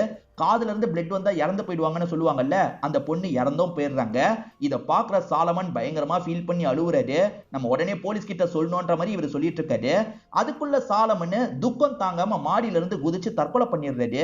அடப்பாவி ஏன்டா இப்படி பண்ணன்ற மாதிரி இவருமே பயங்கரமா ஷாக் ஆகுறாரு. கொஞ்சம் கொஞ்சமா சாலமனோட உயிர் போயிட்டு இருக்கு. அப்பன்னு பார்த்தா அந்த செல்வி வந்துட்டு இருக்காங்க. இவர் பயத்துல என்ன பண்றாருன்னா வேகமா வீட்டுக்கு வந்துடுறாரு. கதவை சாத்திடுறாரு. இவர் ட்ரெஸ் எல்லாம் ரத்த கரையா இருக்கு. அதே மாதிரி அந்த பொண்ணோட பாடி வேற இருக்கு. என்ன பண்றதுன்னு தெரியாம இவருமே ஃப்ரிட்ஜுக்குள்ள வச்சிரலான்ற மாதிரி ஃப்ரிட்ஜுக்குள்ள வைக்கிறாரு. அதே மாதிரி பிளட் எல்லாம் வேக வேகமா கிளீன் பண்றாரு. ட்ரெஸ்ஸையும் மாத்திக்கிறாரு. இதனால தான் செல்வி கதவை தட்டும் போது இவர் கொஞ்சம் லேட்டா கதவை திறந்திருப்பாரு. தூக்க கலக்கத்துல இருக்கிற மாதிரிலாம் அவங்கள சமாளிச்சிருப்பாரு. பிரசன்ட்ல இதெல்லாம் ஒய்ஃப் கிட்ட சொல்லிட்டு மேரியோட பாடியை காட்டுறாரு. இத பாக்குற ஒய்ஃப் ஷாக் ஆயிடுறாங்க. எதுக்குங்க இப்படி மறைச்சு வச்சிருக்கீங்க, நம்ம எஸ்தர் கிட்ட சொல்லிடலாம் அப்படின்ற மாதிரி சொல்றாங்க. சொன்னா நம்ப மாட்டாங்க, பெரிய பிரச்சனை ஆயிடும் அப்படின்ற மாதிரி இவர் சொல்லிட்டாரு. நான் எந்த ஒரு தப்புமே பண்ணல, ஃபர்ஸ்ட் எய்டு பண்ணேன். அப்படி ஃபர்ஸ்ட் எய்டு பண்றதே தப்பு தான். டாக்டருங்க தான் இந்த விஷயம் பண்ணோம், நான் ஹெல்ப் பண்ணணுன்றதுக்காக மருந்தெல்லாம் எழுதி தரேன். மத்தபடி நான் இந்த மாதிரி விஷயம்லாம் பண்றேன்னு தெரிஞ்சாலே பிரச்சனை. அதுவும் என்னோட ரிட்டையர்மெண்ட் டைம்ல இந்த பிரச்சனை வந்ததுன்னு வச்சுக்கோயேன், கேஸ் ஃபைல் ஆயிடுச்சுன்னா எனக்கு காசு கிடைக்காது. கேஸ் எல்லாம் முடிஞ்சதுக்கு அப்புறம் தான் எனக்கு காசு கிடைக்கும். நான் நிரபராதி அப்படின்றத ப்ரூவ் பண்ணிடலாம். ஆனா நான் ப்ரூவ் பண்ணி முடிக்கிறதுக்குள்ள நம்ம பேரனுக்கு ஏதாவது ஆயிடும் அப்படின்ற மாதிரிலாம் சொல்லிட்டாரு. என்னங்க சொல்றீங்க அப்படின்ற மாதிரி கேக்குறாங்க. இதெல்லாம் யோசிச்சு தான் அன்னைக்கு நான் பாடியை மறைக்கலாம்னு முடிவு பண்ணிட்டேன். நம்ம பேரனோட ப்ராப்ளம் முடியிற வரைக்கும் நம்ம பாடியை மறைச்சு வச்சுதான் இருக்கணும், அப்படி இல்லைன்னா டிஸ்போஸ் பண்ணணும் அப்படின்ற மாதிரிலாம் சொல்லிட்டாரு. பேரன் தப்புஸ்டான்னு தெரிஞ்சதுக்கு அப்புறம் நானே போய் சரண்டர் ஆகுறேன் அப்படின்ற மாதிரியும் சொல்றாரு. இப்ப எஸ்தருமே ஒரு வீடியோவை பார்த்து ஃபீல் பண்ணிட்டு இருக்காங்க. அதாவது மேரியோட பர்த்டேவை அந்த பாஸ்கரன் இருக்கார்ல செலிப்ரேட் பண்றதுக்காக கேக் எல்லாம் வாங்கி வெட்டி இருப்பாரு. ஏன்பா இப்பெல்லாம் பண்றீங்கன்னு கேக்குறாங்க. என் பேத்திக்கு நான் பண்ண மாட்டேனம்மா, இவளும் என்னோட பேத்தி மாதிரி தான் அப்படின்ற மாதிரிலாம் இவர் சொல்லியிருப்பாரு. திருவிழால ஒவ்வொரு பொண்ணுங்களா காணாம போயிட்டு இருக்காங்கல்ல, அதை பத்தி தான் இவங்க டிஸ்கஸ் பண்ணிட்டு இருக்காங்க. எல்லாமே மைனர் பொண்ணுங்களா இருப்பாங்க. ஃபர்ஸ்ட் வாட்டி வந்து பவித்ரான்ற ஒரு பொண்ணு காணாம போயிருப்பாங்க. இவங்க எல்லா பக்கமும் தேடி பார்த்திருப்பாங்க. அந்த பவித்ராவை கடைசி வரைக்கும் கண்டுபிடிச்சிருக்க முடிஞ்சிருக்காது. ரெண்டாவது ரேணுன்ற ஒரு குழந்தை காணாம போயிருப்பா. அவளையும் தேடி பார்த்திருப்பாங்க, கண்டுபிடிச்சிருக்க முடிஞ்சிருக்காது. அந்த ரேணுவோட வீட்டுல கடைசி சில நாட்கள்ல வெங்கட் வேலை பார்த்திருப்பான். அதனால வெங்கட் மேலயும் சந்தேகப்பட்டு விசாரணை பண்ணிருப்பாங்க. அப்பயே உங்களுக்கு எதுவுமே கிடைச்சிருக்காது. இப்ப மூணாவது பொண்ணு காணாம போயிருக்கா. எப்படியாவது இந்த வாட்டியாவது நம்ம குற்றவாளியை கண்டுபிடிக்கணும், யார் இதை பண்ணிருக்க வாய்ப்பு இருக்குன்ற மாதிரிலாம் டிஸ்கஸ் பண்ணிட்டு இருக்காங்க. அப்ப கௌதம் வந்து சில கருத்தெல்லாம் சொல்லிட்டு இருக்காரு. நீ எதுக்குடா உள்ள வந்த, நீ வெளியே போய் வெயிட் பண்ணு அப்படின்ற மாதிரி இன்ஸ்பெக்டர் சொல்லிட்டாரு. இப்பதான் அந்த வெங்கட் போன் ஆன் ஆயிருக்குன்ற மாதிரி தகவல் கிடைக்குது. ட்ரேஸ் பண்ணி போனோம்னு யோசிக்கிறாங்க. அதே மாதிரி நீ போய் ஒய்ஃப் கிட்ட விசாரணை பண்ணு அப்படின்ற மாதிரி இன்ஸ்பெக்டர் சொல்லிட்டாரு. இப்ப இன்ஸ்பெக்டர் கிளம்புறதுக்கு ஜீப் இல்ல, ஜீப் ரிப்பேர்ல இருக்கும். டிஎஸ்பிக்கான ஜீப் இருக்கு, வண்டி எடு அப்படின்ற மாதிரி ஹீரோவை பார்த்து சொல்லிட்டாரு. ஹீரோவும் சரின்ற மாதிரி வண்டி எடுத்துறாரு. இவங்க வேகமா அந்த லொகேஷனை ட்ரேஸ் பண்ணி போயிட்டு இருக்காங்க. இன்ஸ்பெக்டர் வேற ஒரு பக்கம் போயிட்டு இருக்காரு. எஸ்ஐ பொறுத்த வரைக்கும் இந்த ஒய்ஃப் கிட்ட பேசுறதுக்காக வீட்டுக்கு வந்துடுறாரு. உன் புருஷன் கிட்ட இருந்து கால் வந்தது இல்லன்னு கேக்குறாரு. வரலன்ற மாதிரி சொல்றாங்க. போய் சொல்லாத அப்படின்ற மாதிரி போன் எல்லாம் புடுங்கி பாக்குறாரு. உண்மையிலேயே கால் வந்திருக்காது. உன் புருஷன் போன் ஆன் பண்ணிருக்கான், இந்த லொகேஷன் தான் காட்டுது. இந்த லொகேஷன்ல உன் புருஷனுக்கு வேண்டிய யாராவது இருக்காங்களான்ற மாதிரி கேக்குறாரு. வேண்டியவங்களாம் இல்ல, சரக்கு அடிக்கணும்னா அந்த இடத்துக்கு போவாருன்ற மாதிரி ஒய்ஃப் சொல்றாங்க. சோ சரக்கு அடிக்கிறதுக்காக போயிருக்க வாய்ப்பு இருக்குன்ற மாதிரி இவரும் யோசிக்கிறாரு. இப்ப இவர் இருக்கார்ல, இன்ஸ்பெக்டருக்கு கால் பண்ணி இந்த விஷயத்த சொல்லிட்டாரு. அதனால இன்ஸ்பெக்டரும் வண்டியை வேகமா ஓட்டு, அவனை பிடிக்கணும்ன்ற மாதிரி சொல்லிட்டாரு. இவங்க ரெண்டு பேருமே சேர்ந்த மாதிரி செம்ம வேகமா அந்த இடத்துக்கு வந்துடுறாங்க. அந்த இடம் அமைதியா இருக்கு. அதே மாதிரி சுத்தமா வெளிச்சம் இல்லாம இருக்கு. அவன் நம்மள பார்த்தோன்னு ஒளிஞ்சிட்டான் போல. டார்ச் லைட்டை வச்சு தேடணும் அப்படின்ற மாதிரி இவங்க ரெண்டு பேருமே தேடிட்டு இருக்காங்க. அவன் இருக்கிற மாதிரியே இவங்களுக்கு தெரியல. ஆனா ஒரு இடத்துல இப்பதான் எதையோ கொளுத்திட்டு போன மாதிரி புகலாம் வந்துட்டு இருக்கு. என்ன புகலாம் வந்துட்டு இருக்கு, என்ன எதுன்னு பாப்போன்ற மாதிரி அந்த இடத்துக்கு வந்து பாக்குறாங்க. சில துணியெல்லாம் போட்டு எரிச்ச மாதிரி இருக்கு. அதுல சின்ன பொண்ணு யூஸ் பண்ணக்கூடிய ஒரு ஜட்டி இருக்கு. அந்த ஜட்டியில ரத்தக்கரை வேற இருக்கு. என்னவா இருக்கும் அப்படின்ற மாதிரிலாம் இவங்க யோசிச்சுட்டு இருக்காங்க. பாஸ்கரனும் ஒய்ஃபும் வெளியே போலான்ற மாதிரி வெளியே நின்னுட்டு இருக்காங்க. அதை கவனிக்கிற எஸ்தர் இருக்காங்கல்ல, இன்னும் மேரி கிடைக்கவே இல்லப்பா, கிடைச்சிருவாள் அப்படின்ற மாதிரிலாம் கேக்குறாங்க. கவலைப்படாதமா, போலீஸ் தேடிட்டு இருக்காங்கல்ல, கண்டுபிடிச்சிருவாங்க அப்படின்ற மாதிரி இவருமே ஆறுதல்லாம் சொல்லிட்டு இருக்காரு. கிடைக்கவே மாட்டான்றது ஒய்ஃபுக்கு தெரியும்ல, அவங்களுமே அதெல்லாம் யோசிச்சு பார்த்து ஃபீல் பண்ணிட்டு இருக்காங்க. அப்பதான் ஒரு போலீஸ் இருக்கார்ல, இந்த எஸ்தரை கூட்டு போறதுக்காக வந்திருக்காரு. இப்ப எஸ்தர் கிட்ட அந்த பேண்டிஸ் எல்லாம் இவங்க காமிச்சிட்டு இருக்காங்க. அதை பாக்குறவங்க ஷாக் ஆயிடுறாங்க. இது என் பொண்ணோடுது அப்படின்ற மாதிரிலாம் அழ ஆரம்பிக்கிறாங்க. ரத்தம்லாம் இருக்கே, என்னாச்சு அப்படின்ற மாதிரி கேக்குறாங்க. நீ பயப்படாதமா, எதுவும் இல்லன்ற மாதிரி இந்த இன்ஸ்பெக்டர் சொல்லிட்டு இருக்காரு. அவங்களுக்கு கௌதம தானே தெரியும். அதனால கௌதம பார்த்து ஃபீல் பண்ண ஆரம்பிக்கிறாங்க. என் பொண்ணை காப்பாத்திருங்க அப்படின்ற மாதிரிலாம் கேட்டுட்டு இருக்காங்க. கௌதம்க்கு ஏற்கனவே நடந்த விஷயம் மைண்ட்ல ஓடுது. பொண்ணை காப்பாத்துவீங்கன்னு பார்த்தா இப்படி என் பொண்ணை சாக விட்டுட்டீங்களே அப்படின்ற மாதிரி அந்த அம்மா கெஞ்சிருப்பாங்க. பிரசன்ட்ல இவங்களும் கெஞ்சிட்டு இருக்காங்க. இதெல்லாம் யோசிச்சு பார்த்து பயங்கரமா ஃபீல் பண்ணிட்டு இருக்காரு. இந்த பாஸ்கரன் வீட்டுக்கு பக்கத்துல காட்டு பகுதி மாதிரி இருக்கும். அந்த இடத்துல யாரோ நடந்து போற மாதிரி பாஸ்கரனுக்கு தெரியுது. இந்த நேரத்துல யாரு நடந்து போறா, செக் பண்ணும் அப்படின்ற மாதிரிலாம் யோசிக்கிறாரு. இப்ப டாகும் கூட வர மாதிரிலாம் பண்ணிட்டு இருக்கு. அந்த டாகையும் கூட்டிட்டு அந்த இடத்துக்கு வந்து தேர்றாரு. யாரு வந்தாங்கன்றதை இவரால கண்டுபிடிக்க முடியல. வெங்கட் வீட்டுக்கு பக்கத்துல போலீஸுங்கெல்லாம் ஒளிஞ்சிருப்பாங்க. இப்ப வெங்கட் ஒய்ஃப் பையனை பாக்குறதுக்காக வீட்டுக்கு வந்துட்டு இருக்காரு. இவர் வீட்டுக்கிட்ட வரும்போது போலீஸுங்கெல்லாம் சட்டுன்னு பிடிக்கிறதுக்காக வந்துடுறாங்க. வெங்கட்டும் தப்பிச்சு ஓடணும் அப்படின்ற மாதிரிலாம் ட்ரை பண்ணிட்டு இருக்காரு. ஆனா போலீஸுங்க எல்லா பக்கத்துல இருந்தும் ஓடி வந்து இவரை லாக் பண்ணிட்டு இருக்காங்க. ஒரு ஸ்டேஜ்ல லாக் பண்ணி இந்த இடத்துல பிடிச்சிடுறாங்க. இங்கதான் செகண்ட் எபிசோடு முடியுது. இப்ப ஒய்ஃப் இருக்காங்கல்ல, இந்த பாடியை என்னங்க பண்ண போறீங்கன்னு கேக்குறாங்க. சீக்கிரமா டிஸ்போஸ் பண்ணி ஆகணும்ன்ற மாதிரி இவர் சொல்லிட்டாரு. ஏன்னா யாருனால வீட்டுக்குள்ள வருவாங்க, கவனிக்க வாய்ப்பு இருக்குல்ல, டிஸ்போஸ் பண்ணணும்னு சொல்லிட்டாரு. நேத்து ஒரு இடத்த பார்த்தார்ல, அந்த இடத்துல வச்சு டிஸ்போஸ் பண்ணிடலாம் அப்படின்ற மாதிரியும் யோசிக்கிறாரு. அப்பதான் இவருக்கு தெரிஞ்ச ஒருத்தர் கால் பண்ணிட்டாரு. உங்க பேர விஷயமா பேசலாம் வாங்கன்ற மாதிரி சொல்லிட்டாரு. இவருமே அவாய்ட் பண்ண தான் ட்ரை பண்ணிட்டாரு. ஏன்னா ஒய்ஃபை தனியா விட்டு போக முடியாதுல்ல, அவாய்ட் பண்ற மாதிரிலாம் பேசுறாரு. ஆனா அவாய்ட் பண்ண முடியல. அதனால நான் போயிட்டு வந்துடுறேன், நீ வீட்டுக்குள்ளேயே இருன்னு சொல்லிட்டாரு. எனக்கு பயமா இருக்குங்க, நானும் உங்க கூட வரேன்னு சொல்லிட்டாங்க. பயப்படாம இரு, ஒன்னும் பிரச்சனை இல்லை அப்படின்ற மாதிரி இவருமே இங்க இருந்து கிளம்புறாரு. வேற யாரும் பேச்சு கொடுக்க கூடாதுன்றதுக்காக ஜன்னல்லாம் சாத்தி வச்சுட்டு தான் இங்க இருந்து கிளம்பி போறாரு. இவங்க தனியா இருக்கும்போது ஃப்ரிட்ஜுக்குள்ள இருந்து சவுண்ட் கேட்கற மாதிரிலாம் இருக்கு. இவங்களுக்கு செம்மையா பயம் வந்துருது. ஜன்னலை திறந்து வச்சிடலாம் அப்படின்ற மாதிரி பயத்துல எல்லா ஜன்னலையும் திறந்துலாம் வச்சிடுறாங்க. இவங்க உட்காந்துட்டு இருக்கும்போது யாரோ கதவை தட்டுறாங்க. யாரா இருக்கும் அப்படின்ற மாதிரி யோசிச்சுக்கிட்டே இவங்களுமே கதவை திறக்கிறதுக்காக வராங்க. கதவை திறந்து இவங்க யாரை பாக்குறாங்கன்றதை நமக்கு காட்டாமையே கட் பண்ணிடுறாங்க. பாஸ்கரனோட சீனியர் தான் கூப்பிட்டு பேசுறாரு. பாஸ்கரன் கவலைப்படாதீங்க, உங்களுக்கு சீக்கிரமா காசு கிடைக்கிறதுக்காக நான் பேசியிருக்கேன்ற மாதிரி சொல்லிட்டாரு. பாஸ்கரனும் நன்றிலாம் சொல்லிட்டு இருக்காரு. பாஸ்கரன், நிறைய பேர் பண்ற தப்பு என்ன தெரியுமா, கடைசியா சர்வீஸ் முடிக்கிறதுக்குள்ள யார்கிட்டயாவது பிரச்சனை பண்ணிடுவாங்க. ஒருத்தர் சின்ன பிரச்சனை தான் பண்ணாரு, அதுக்கே 3 வருஷம் காசு வரதுக்கு இழுத்துருச்சு. அதனால கொஞ்சம் கவனமாவே இருங்க, உங்க விஷயத்துல எந்த தப்பும் நடக்காது அப்படின்ற மாதிரிலாம் சொல்லிட்டாரு. ஆனா பாஸ்கரன் மாட்டணும்னா அவ்வளவுதான் அப்படின்ற மாதிரிலாம் யோசிச்சுட்டு இருக்காரு. வந்தது யாருன்னு பாத்தீங்கன்னா பாஸ்டர் தான். கூட ஒரு பேரண்ட்ஸ் வந்திருக்காங்க. பவித்ரான்னு ஒரு பொண்ணு முதல்ல காணாம போனாங்கல்ல, அந்த பொண்ணோட பேரண்ட்ஸ் தான் வந்திருக்காங்க. ஆக்சுவலா பாஸ்கரன் ஸ்டேட்மெண்ட் தந்திருப்பாரு. அதுல கருப்பு கலர் உருவத்தை பார்த்தேன், ஒருத்த மறைஞ்சிருந்து பார்த்ததை பார்த்தேன்ற மாதிரி சொல்லியிருப்பாரு. அவன் யாரு என்னன்றது உங்க ஹஸ்பண்டுக்கு தெரியுமான்ற மாதிரி கேட்டுட்டு இருக்காங்க. என் ஹஸ்பண்ட் சரியா பார்க்கலன்னு சொன்னாரு அப்படின்ற மாதிரி இவங்களும் சமாளிச்சிட்டு இருக்காங்க. நம்ம ஹீரோ டிஎஸ்பி வீட்டுக்காக ஒரு பொருள் வாங்குறதுக்கு வந்திருப்பாரு. அந்த இடத்துல பார்த்தா இந்த பாஸ்கரன் இருக்காரு. அதாவது எரிக்கிறதுக்கு யூஸ் பண்ணுவாங்க பாத்தீங்களா, அந்த மாதிரி சில கெமிக்கல் தான் மொத்தமா வாங்கிட்டு இருக்காரு. இவர் எதுக்கு இந்த கெமிக்கல் எல்லாம் வாங்கிட்டு இருக்காரு அப்படின்ற மாதிரி ஹீரோவும் ஒரு பார்வை பாக்குறாரு. பாஸ்கரன் பெருசா எதுவும் காட்டிக்காம சைலண்டா இங்க இருந்து கிளம்புறாரு. பாஸ்கரன் ஒய்ஃபா சமாளிச்சிட்டு இருக்காங்க. அப்ப பாஸ்கரன் இந்த இடத்துக்கு வந்துடுறாரு. நீங்க யாரையோ பார்த்ததா சொன்னீங்கல்ல, ஃபேஸ் ஞாபகம் இருக்கான்ற மாதிரி கேக்குறாங்க. இருட்டுல சரியா தெரியல, நான் போலீஸ் கிட்ட சொல்ல வேண்டியதெல்லாம் சொல்லிட்டேன், என் வீட்டுக்கு வந்தெல்லாம் டிஸ்டர்ப் பண்ணாதீங்க அப்படின்ற மாதிரி சொல்லிட்டாரு. சரி மன்னிச்சிருங்க அப்படின்ற மாதிரி அந்த அப்பாவும் அம்மாவும் சேர்ந்த மாதிரி இங்க இருந்து கிளம்புறாங்க. பாஸ்டர் கிளம்பலான்னு நினைக்கிறதுக்குள்ள இவரை நிறுத்தி பேசுறாரு. பாஸ்டர், ஏற்கனவே என்னோட பேரன் பிரச்சனை இருக்கு, அந்த பிரச்சனையில இருக்கும் போது இந்த மாதிரி ஆளுங்களை வீட்டுக்கெல்லாம் கூட்டு வராதீங்க ப்ளீஸ்னு கேக்குறாரு. இதுக்கப்புறம் இந்த மாதிரிலாம் கூட்டு வர மாட்டேன் சாரின்ற மாதிரி பாஸ்டரும் இங்க இருந்து கிளம்புறாரு. உண்மையில யாரையும் இவர் பார்த்திருக்க மாட்டாரு. அந்த பொண்ணையே இவர் பார்க்கல, போலீஸ் கிட்ட சமாளிக்கிறதுக்காக தான் இந்த பொய்யை சொல்லியிருப்பாரு.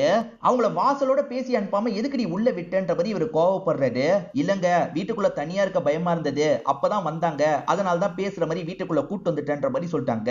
வீட்டுக்குள்ள வந்தவங்க அதை பார்த்திருந்தாங்கன்னா என்ன செய்வ, நம்ம ரொம்ப கவனமா இருக்கணும், இப்படி பண்ணாது அப்படின்ற மாதிரிலாம் சொல்றாரு. இப்ப வெங்கட்ட போட்டு அடி அடின்னு அடிச்சிட்டு இருக்காங்க. ஆக்சுவலா ரெண்டாவது பொண்ணு காணாம போகும் போதே உன்னை விசாரிச்சோம், அப்ப நீ தப்புச்சிட்ட, இப்ப மூணாவது பொண்ணை நீ தான் ஏதோ பண்ணிருக்க, சாலமனை நீ தான் ஏதோ பண்ணிருக்க அப்படின்ற மாதிரிலாம் சொல்லிட்டு இருக்காங்க. சத்தியமா எனக்கும் இதுக்கும் சம்பந்தமே கிடையாது, அந்த சமயம் நான் இங்கேயே இல்ல அப்படின்ற மாதிரிலாம் இவர் சொல்லிட்டு இருக்காரு. ஏண்டா நீ தானே அந்த ஜட்டியெல்லாம் எரிச்சு அப்படின்ற மாதிரி கேக்குறாங்க. அது எரிச்சது நான் தான் அப்படின்ற மாதிரி இவருமே சொல்லிட்டாரு. என்னடா சொல்ற, தெளிவா சொல்லுன்ற மாதிரி இவங்க கேக்குறாங்க. இவருமே விஷயத்த சொல்லிட்டாரு. ஆக்சுவலா சாலமனுக்கும் இவருக்கும் சொத்து தகராறு போயிட்டு இருக்குல்ல, அந்த சொத்தெல்லாம் இவருக்கு தான் வரணும் அப்படின்ற மாதிரி இவர் ஒரு பூஜை பண்ணிருப்பாரு. பிளாக் மேஜிக் மாதிரி பண்ணுவாங்கல்ல, அந்த மாதிரி தான் நான் பண்ணன்ற மாதிரி சொல்லிட்டாரு. அந்த பிளாக் மேஜிக்ல என்ன ப்ராசஸ் பண்ணணும்னா, வீட்டை சேர்ந்த எல்லாரோட உள்ளாடையும் எரிக்கணும், அந்த மாதிரி தான் நான் எரிச்சேன், எல்லாரோட உள்ளாடையும் தான் எரிச்சேன் அப்படின்ற மாதிரிலாம் சொல்லிட்டு இருக்காரு. அதுல ரத்தம் இருந்தது, அது எப்படின்ற மாதிரி கேக்குறாங்க. அது என்னோட ரத்தம் தான் அப்படின்ற மாதிரி இவர் சொல்லிட்டாரு. என்ன சொல்றேன்ற மாதிரி கேக்குறாங்க. சார், சடங்குபடி என்னோட ரத்தத்தை அதுல தெளிக்கணும், நான் அதனால தான் கட் பண்ணி அந்த ரத்தத்தை போட்டேன் அப்படின்ற மாதிரிலாம் இவன் சொல்லிட்டு இருக்கான். இவனை வச்சே கேஸை முடிச்சிடலாமா அப்படின்ற மாதிரி இன்ஸ்பெக்டர் கேக்குறாரு. எப்படி முடிப்ப, அந்த நாள் தான் இவன் ஊர்லயே இல்லன்னு சொல்றானே, நம்மளும் கன்ஃபார்ம் பண்ணிட்டோம் இவன் ஊர்லயே இல்ல, இதுக்கப்புறம் இவனை வச்செல்லாம் கேஸை லாக் பண்ண முடியாது, இவனை அனுப்பி விடுங்க அப்படின்ற மாதிரி டிஎஸ்பியும் திட்டிட்டு கிளம்புறாரு. நம்ம ஹீரோவும் பொண்ணை ஸ்கூல்ல விடுறதுக்காக வராரு. அந்த பொண்ணு ஃப்ரெண்ட்ஸ் கிட்ட எல்லாம் சொல்லி வச்சிருப்பா போல, அங்கிள் நீங்க தான் மேரியை கண்டுபிடிக்க போறீங்கன்னு உங்க பொண்ணு சொல்லிட்டு இருக்கா, சீக்கிரமா கண்டுபிடிச்சிருங்கன்ற மாதிரி சொல்றாங்க. சரின்ற மாதிரி இவருமே ஏத்துக்கிட்டு இங்க இருந்து கிளம்புறாரு. இப்ப பாஸ்கரன் வீட்டுக்கு வந்துட்டு இருக்கும் போது கீழ இருக்க செல்வியும் கூப்பிட்டு பேசுறாங்க. அக்காக்கு என்னென்ன ஆச்சு, வீட்டுக்குள்ள கரண்ட் கிரண்ட் இல்லையா என்ன, அக்கா வெளியே தான் மேக்சிமம் நிக்கிறாங்க, என்ன ஏதுன்னு தெரியலன்ற மாதிரிலாம் செல்வி சொல்றாங்க. இவ எப்ப பாரு வெளியே தான் நிக்கிறா போல அப்படின்ற மாதிரி இவருமே ஒரு பார்வை பாக்குறாரு. இப்ப வீட்டுக்குள்ள போலான்னு நினைக்கிறதுக்குள்ள வேற ஒருத்தர் வந்திருக்காரு. இந்த ஏரியா ஸ்டேஷன்ல இருக்க ஒரு போலீஸா தான் இவர் இருப்பாரு. இவரோட வயசான அம்மாக்கு ட்ரீட்மெண்ட் கொடுக்கறதுக்காக அடிக்கடி இவரை கூப்பிடுவாரு போல. அண்ணன் வர முடியுமான்ற மாதிரி கூப்பிடுறாரு. வேலை இருக்குன்ற மாதிரி பாஸ்கரன் தப்பிக்க பாக்குறாரு. நான் வேணா அம்மாவை வீட்டுக்கு கூப்பிட்டு வந்துருவா அப்படின்ற மாதிரி அந்த போலீஸ் கேக்குறாரு. இல்லப்பா நான் வேலையை முடிச்சுட்டு சீக்கிரமா வந்துடுறேன், வெயிட் பண்ணுன்ற மாதிரி சொல்லிட்டாரு. அவர் வீட்டுக்கு வந்துட்டா பிரச்சனை இல்ல, அதனால நம்மளே போலாம் அப்படின்ற மாதிரி இவருமே திங்ஸ் எல்லாம் எடுத்துட்டு இங்க இருந்து கிளம்புறாரு. கூட்டிட்டு போன போலீஸ் இருக்காருல்ல, ஸ்டேஷன்ல நடக்கிறத பத்தி எல்லாம் அவரோட ஒய்ஃப் கிட்ட ஷேர் பண்ணிட்டு இருக்காரு. அதெல்லாம் பாஸ்கரனோ ஒட்டி கேட்டுட்டு இருக்காரு. அங்க கவனம் இருக்கிறதுனால ட்ரீட்மெண்ட்ல கொஞ்சம் சொதப்புறாரு. சுடுதுப்பா அப்படின்ற மாதிரி இந்த வயசான பாட்டி சொல்றாங்க. சாரிமா ஜெல்லு வைக்கல அப்படின்ற மாதிரி இவரும் ஜெல்ல வைக்கிறாரு. அதுக்கப்புறம் செய்ய வேண்டிய விஷயத்தெல்லாம் செஞ்சுட்டு இங்க இருந்து கிளம்ப ஆரம்பிக்கிறாரு. பவித்ரான்னு ஒரு பொண்ணோட பேரண்ட்ஸ் இருக்காங்கல்ல, எஸ்தரை பார்த்து பேசுறதுக்காக வராங்க. ஆக்சுவலா இவங்க பொண்ணு காணாமல இருந்து பொண்ணை பத்தி நிறைய பேர் தப்பு தப்பா பேசுவாங்க. அதே மாதிரி பொண்ணுக்கு அப்படி ஆயிருக்கும் இப்படி ஆயிருக்கும்ன்ற மாதிரிலாம் பேசுவாங்க. இவங்களுக்கு ரொம்ப கஷ்டமா இருக்கும். போலீஸ்க்கு எவ்வளவோ பிரஷர் கொடுத்து பார்த்திருப்பாங்க, போலீஸ் கண்டுபிடிச்சிருக்க மாட்டாங்க. ரெண்டாவது ஒரு பொண்ணு காணாம பாத்தீங்களா, அந்த பொண்ணை பத்தி நிறைய பேசவே அந்த பொண்ணோட பேரண்ட்ஸ் இந்த ஊரே வேணான்னு கிளம்பி போயிருப்பாங்க. நாங்களும் போலான்னு நினைப்போம், ஆனா பொண்ணு திடீர்னு கிடைச்சிட்டானா என்ன பண்றதுன்றதுக்காக தான் இருக்கும். உன் பொண்ணு விஷயத்துல நீ அசால்ட்டா இருக்காதமா, போலீஸ்க்கு பிரஷர் போட்டுக்கிட்டே இரு, அப்பதான் பொண்ணு கிடைப்பான்ற மாதிரி சொல்றாங்க. ஈரோட ஸ்டேஷன்ல ஒரு வயசான கான்ஸ்டபிள் இருப்பாரு. அவருக்கு ரத்த சோக ப்ராப்ளம் இருக்கும், அதுக்காக அடிக்கடி டேப்லெட்லாம் போடணும். அந்த மாதிரி டேப்லெட்லாம் போட்டுட்டு இருக்காரு. அப்ப எஸ்தர் இந்த இடத்துக்கு வந்திருக்காங்க. இன்ஸ்பெக்டர் கிட்ட பேசணும்ன்ற மாதிரி கௌதம் கிட்ட பேச ஆரம்பிக்கிறாங்க. என் பொண்ணை எப்படியாவது கண்டுபிடிச்சு தந்துருங்க, நீங்க ஏற்கனவே லேட் பண்ணிருக்கீங்களாமே, என் பொண்ணை கண்டுபிடிச்சு தந்துருங்கன்ற மாதிரிலாம் திரும்ப திரும்ப சொல்லிட்டு இருக்காங்க. கவலைப்படாம போயிட்டு வாங்க, இன்ஸ்பெக்டர் கண்டுபிடிச்சிருவாருன்ற மாதிரி இவரும் அனுப்பி வைக்கிறாரு. இப்ப பாஸ்கரன் வீட்டுக்கு வரும்போது ஒய்ஃப் வெளியே நின்னு வேடிக்கை பார்த்துட்டு இருக்காங்க. உனக்கு எத்தனை வாட்டி சொல்றது, எதுக்காக வெளியே நின்னுட்டு இருக்க, எப்பவுமே போல வீட்டுல இருன்ற மாதிரி சொல்லிட்டாரு. வீட்டுல இருக்க எனக்கு பயமா இருக்குங்க, அப்படின்ற மாதிரி சொல்றாங்க. எனக்கும் தாண்டி பயமா இருக்கு, எப்படியாவது இந்த சிச்சுவேஷனை நம்ம சமாளிக்கணும், எல்லாம் நம்ம பேரனுக்காக தான் பண்ணிட்டு இருக்கோம் அப்படின்ற மாதிரிலாம் சொல்லிட்டு இருக்காரு. திடீர்னு பார்த்தா பேரனுக்கு மயக்கம் வந்துருது. என்னாச்சு ஏதாச்சுன்ற மாதிரி பதட்டம் ஆகுறாங்க. இப்ப மாத்திரையெல்லாம் தந்ததுக்கு அப்புறம் அவன் கண் முழிச்சிடுறான். சின்ன ப்ராப்ளம் தான் அப்படின்ற மாதிரி கொஞ்சம் நிம்மதி ஆகுறாங்க. எஸ்தரோட பேரண்ட்ஸ் ஆறுதல் சொல்றதுக்காக வீட்டுக்கு வந்திருக்காங்க. நீ எதுக்குமா அவளை தனியா விட்ட, நீ கூட்டு போயிருக்கலாம்ல அப்படின்ற மாதிரிலாம் அம்மா அட்வைஸ் பண்றாங்க. என் பொண்ணை எப்படி பாத்துக்கணும் நீங்க சொல்றீங்களா, நீங்க முதல்ல உங்க பொண்ணை ஒழுங்கா பாத்துக்கிட்டீங்களா, உங்க அட்வைஸ்லாம் எனக்கு தேவையில்லை, முதல்ல இங்க இருந்து கிளம்புங்க அப்படின்ற மாதிரிலாம் திட்டி அப்பாவையும் அம்மாவையும் இங்க இருந்து துரத்தி விட்டுட்டு இருக்காங்க. எதனால அம்மா அப்பா மேல இவ்வளவு கோபமா இருக்காங்கன்றது தெரியல. ரிட்டையர்மெண்ட் காசு எப்பதான் வரும்ன்ற மாதிரி பாஸ்கரன் விசாரிக்கிறாரு. இன்னும் 3 நாளுக்குள்ள வந்துரும்ன்ற மாதிரி சொல்றாங்க போல. இன்னும் 3 நாளுக்குள்ள காசு வந்துரும், அந்த காசு வந்ததுக்கு அப்புறம் செய்ய வேண்டிய விஷயத்தை நான் செஞ்சிடறேன் அப்படின்ற மாதிரி இவருமே ஒய்ஃபு கிட்ட சொல்லிட்டாரு. திடீர்னு பார்த்தா ஃப்ரிட்ஜுக்குள்ள இருந்து தண்ணி லீக் ஆயிருக்கு. என்ன தண்ணி லீக் ஆகுது அப்படின்ற மாதிரி செக் பண்ணிட்டாரு. பார்த்தா ஃப்ரிட்ஜ் ஒர்க் பண்ணலன்னு தெரிய வருது. அப்படி ஒர்க் பண்ணலனா உள்ள இருந்து ஸ்மெல் வந்துரும்ல, என்ன பண்றது அப்படின்ற மாதிரிலாம் இவரும் பயப்பட ஆரம்பிக்கிறாரு. இப்ப ரிப்பேர் பண்ணக்கூடிய ஒருத்தருக்கு கால் பண்ணி பேசுறாரு. அவர் இன்னும் 2 நாள் ஆகும்னு சொல்லிட்டாரு. இல்லப்பா உடனே பண்ணோம், நீ வான்ற மாதிரிலாம் கேட்கிறாரு. சரி கொஞ்சம் தள்ளி தான் இருக்கேன், 5 நிமிஷத்துல வந்துடுறேன்ற மாதிரி அவன் சொல்றான். 5 நிமிஷத்துக்குள்ள வந்துருவானா, ஏதாவது பண்ணணும் அப்படின்ற மாதிரி இவருமே யோசிச்சுட்டு இருக்காரு. பாடியை எங்க வைக்கிறது அப்படின்ற மாதிரிலாம் 2 பேருமே யோசிச்சுட்டு இருக்காங்க. இப்ப அந்த பையன் இருக்கான் பாத்தீங்களா, கதவை தட்டுறான். ஏற்கனவே ஃப்ரிட்ஜை வாசல் கிட்ட கொண்டு வந்துடுறாங்க. இங்க வச்சே செக் பண்ணுன்ற மாதிரி சொல்லிட்டாங்க. அந்த பையன் டவுட்டா ஒரு பார்வை பாக்குறான். இங்க வச்சே செக் பண்றான். கம்ப்ரஸரை போயிருச்சு, மாத்தணும், நான் மார்க்கெட்டுக்கு போய் நாளைக்கு வாங்கிட்டு வந்து மாட்டுறேன்ற மாதிரி சொல்றான். இல்லப்பா இப்பயே மாட்டணும்ன்ற மாதிரி சொல்லிட்டாரு. இப்பயே மாட்டணும்னா என் கூட வாங்க, கையோட வாங்கிடலாம் அப்படின்ற மாதிரி சொல்றான். ஒய்ஃபை தனியா விட்டு போணுமா அப்படின்ற மாதிரி இவருமே யோசிக்கிறாரு. நீ அடிக்கடி வெளியெல்லாம் வராத, டவுட் வந்துரும், வீட்டுக்குள்ளேயே இரு, நான் சீக்கிரமா வந்துடுறேன்ற மாதிரி ஒய்ஃபு கிட்ட சொல்லிட்டு இவரும் கிளம்ப ஆரம்பிக்கிறாரு. இப்ப எஸ்தரும் ஆனந்தியை பாக்குறதுக்காக வந்துடுறாங்க. என் பொண்ணை பத்தி எதுவுமே தெரியலமா அப்படின்ற மாதிரி ஃபீல் பண்ணி அழுதுட்டு இருக்காங்க. கிச்சன் ஏரியால உட்காந்து அழுதுட்டு இருக்காங்க. இங்க எதுக்குமா உட்காந்துட்டு இருக்க, தள்ளி வா தள்ளி வான்ற மாதிரி ஆனந்தி கூப்பிட்டு இருக்காங்க. ஆனந்தி இந்த மாதிரி கூப்பிடுறதுக்கு ஒரு காரணம் இருக்கு. ஏன்னா பொண்ணை இங்க இருக்க பரன் மேலதான் வச்சிருக்காங்க. அந்த பொண்ணு உடம்புல ஈரம் இருக்கும் பாத்தீங்களா, அது கொஞ்சம் கொஞ்சமா சொட்ட போகுது. அப்படி சொட்டுறது இவன் மேல பட்டுச்சுன்னா பிரச்சனை அப்படின்ற மாதிரிலாம் இவங்க பயந்துட்டு இருக்காங்க. இப்ப அந்த துளி வேற சொட்டுற மாதிரி வந்துட்டு இருக்கு. நல்ல வேலையா இவங்களே அங்க இருந்து விலகிடுறாங்க. ஏன்னா அந்த சமயம் பாஸ்கரன் வந்திருப்பாரு. அப்பா என் பொண்ணை பத்தி எதுவுமே தெரிய வரலப்பா, கிடைச்சிருவாள் அப்படின்ற மாதிரிலாம் ஃபீலிங்கா பேசிட்டு இருக்காங்க. கவலைப்படாதமா, கண்டிப்பா கிடைச்சிருவா அப்படின்ற மாதிரி இவருமே ஆறுதல்லாம் சொல்லிட்டு இருக்காரு. இப்ப அந்த பையன் இருக்கான் பாத்தீங்களா, அந்த ஃப்ரிட்ஜை ரெடி பண்ற வேலையெல்லாம் பண்ணிட்டு இருக்கான். ஒரு ஸ்டேஜ்ல ஃப்ரிட்ஜை ரெடியும் பண்ணிடுறான். காசெல்லாம் வாங்கிட்டு அந்த பையன் இங்க இருந்து கிளம்பிடுறான். எஸ்தர் ரொம்ப பாவங்க, பேசாம எஸ்தர் கிட்ட சொல்லிடலாமா, நான் கொஞ்ச நாள் சொல்லியிருப்பேன் அப்படின்ற மாதிரிலாம் சொல்றாங்க. இது சொல்லிருப்பியா, சொல்லியிருந்தா நம்ம பேரனை பத்தி யோசி, நம்ம பேரன் தான் இப்ப ரொம்ப முக்கியம், பேரனை காப்பாத்தினதுக்கு அப்புறம் எதுனாலும் நம்ம பண்ணிக்கலாம் அப்படின்ற மாதிரிலாம் ஒய்ஃபு கிட்ட சொல்லிட்டாரு. இப்ப கௌதம் இருக்காரு பாத்தீங்களா, அந்த வயசான பெரியவரா ஹாஸ்பிட்டலுக்கு கூட்டு வந்திருக்காரு. அவருக்கு பிளட் தேவைப்படுது. அதனால பிளட்டை செக் பண்றதுக்காக இவரும் வராரு. சார் நான் உங்களுக்கு ரெஜிஸ்டரை தரேன், அதுல செக் பண்ணி கால் பண்ணி பாருங்கன்ற மாதிரி ஒரு நர்ஸ் சொல்றாங்க. இவரும் ரெஜிஸ்டரை வாங்கி பாக்குறாரு. அந்த ரெஜிஸ்டர்ல பாஸ்கரன் பேர் இருக்கு. அன்னைக்கு காலையில பிளட் தந்தாரு பாத்தீங்களா, அதை பத்தி தான் போட்டிருக்காங்க. இப்ப நம்ம ஹீரோக்கு ஒன்னு ஸ்ட்ரைக் ஆகுது. அது என்னன்னா, மறுநாள் காலையில வந்து நான் அன்னைக்கு சரக்கு அடிச்சிருந்தேன் அப்படின்ற மாதிரி சொல்லியிருப்பாரு.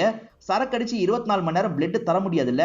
அப்படி இருக்கும் போது இவர் எப்படி மறுநாள் காலையில பிளட் தந்திருப்பாரு, ஏதோ ஒண்ணு இடிக்குது, அவர் சரக்கு அடிக்காம பொய் சொல்லியிருக்காரு போல அப்படின்ற மாதிரிலாம் யோசிக்கிறாரு. சரக்கு அடிக்கிறதுக்கு முன்னாடியே சாலமன் வந்திருப்பாரு. சோ அன்னைக்கு நைட் இவர் சரக்கு அடிக்கல. போலீஸ் சவுண்ட் கேட்கலன்னு கேட்டாங்கல்ல, அதனால தான் சரக்கு அடிச்சேன், அதனால சவுண்ட் கேட்கலன்ற மாதிரி சமாளிச்சிருப்பாரு. இதெல்லாம் ஹீரோக்கு டவுட் ஆயிருச்சுல, அதனால ஹீரோவை இவங்க கிட்ட பேசுறதுக்காக வந்துடுறாரு. பாஸ்கரன் வாசலோட பேசி அனுப்பிடலாம் தான் ட்ரை பண்றாரு. ஆனா இவர் பாட்டுக்கு வீட்டுக்குள்ள வந்துடுறாரு. என்ன விஷயம் அப்படின்ற மாதிரி பாஸ்கரன் கேட்கிறாரு. இல்ல சார், எனக்கு வேண்டிய ஒருத்தருக்கு உங்களோட பிளட் தேவைப்படுது, அதனால தான் கேட்கறதுக்காக வந்தேன். அது சரி, இப்போ நீங்க சரக்குல இருக்கீங்களா இல்லையா, ஏன்னா நீங்க சரக்குல இருந்தாலும் பிரச்சனை இல்ல, ஏன்னா நீங்க எப்பனாலும் பிளட் தருவீங்கல்ல அப்படின்ற மாதிரி நக்கலா பேசுறாரு. என்ன பேசுறீங்க அப்படின்ற மாதிரி பாஸ்கரன் கேட்கிறாரு. பின்ன என்ன சார், அன்னைக்கு நீங்க குடிச்சிருந்ததா சொன்னீங்க, ஆனா நீங்க குடிக்கவே இல்லன்ற மாதிரி இவர் ப்ரூவ் பண்ணிட்டு இருக்காரு. எரிக்கிறதுக்காக கெமிக்கல்லாம் வாங்கினாரு பாத்தீங்களா, அந்த கெமிக்கல்லாம் வீட்ல இருக்கு. அது எல்லாத்தையும் இவர் கொஞ்சம் டவுட்டா பாத்துட்டு இருக்காரு. அப்பன்னு பார்த்து பேரன் இருக்கான் பாத்தீங்களா, பிரச்சனை வந்து மயக்கம் போட்ட மாதிரி விழுந்துடுறான். அச்சோ பேரனுக்கு மயக்கம் வந்துருச்சு, ஹாஸ்பிட்டலுக்கு கொண்டு போனோம் அப்படின்ற மாதிரி இவங்க 2 பேருமே யோசிக்கிறாங்க. பதட்டமா இந்த இடத்துல மாறிடுறாங்க. அந்த பேரை இந்த மாதிரி மயக்கம் போடும் போது ஒரு பொருளை தள்ளி விட்டுருப்பான். அந்த பொருளுக்கு அடியில பார்த்தா ரத்தக்கரை இருக்கு. இவர் கிளீன் பண்ணும் போது ரத்தம் பட்டிருக்கு போல. இது என்ன ரத்தக்கரையா இருக்குன்ற மாதிரி ஹீரோ ஒரு பார்வை பார்த்துட்டு இருக்காரு. இதோடயே நமக்கு 3rd எபிசோட முடிச்சிடுறாங்க. இதுக்கப்புறம் 4 எபிசோட் இருக்கு. இன்னும் நிறைய ட்விஸ்ட் அண்ட் டர்ன்ஸ் எல்லாம் வரும் போல. இப்போ வரைக்கும் கதை எப்படி போகுது, பிடிச்சிருக்கா இல்லையான்றதை சொல்லுங்க. இந்த வீடியோ உங்களுக்கு பிடிச்சிருந்ததுன்னா லைக் பண்ணுங்க, கமெண்ட் பண்ணுங்க. அதே சமயம் ஐப்ன்ற ஆப்ஷனை கிளிக் பண்ணுங்க. சீக்கிரமா அடுத்த பார்ட் எக்ஸ்பிளனேஷனையும் நம்ம பார்த்துடலாம். இன்னும் 360 தமிழ் சேனலை சப்ஸ்கிரைப் பண்ணாம இருக்கீங்கன்னா சப்ஸ்கிரைப் பண்ணி வச்சுக்கோங்க.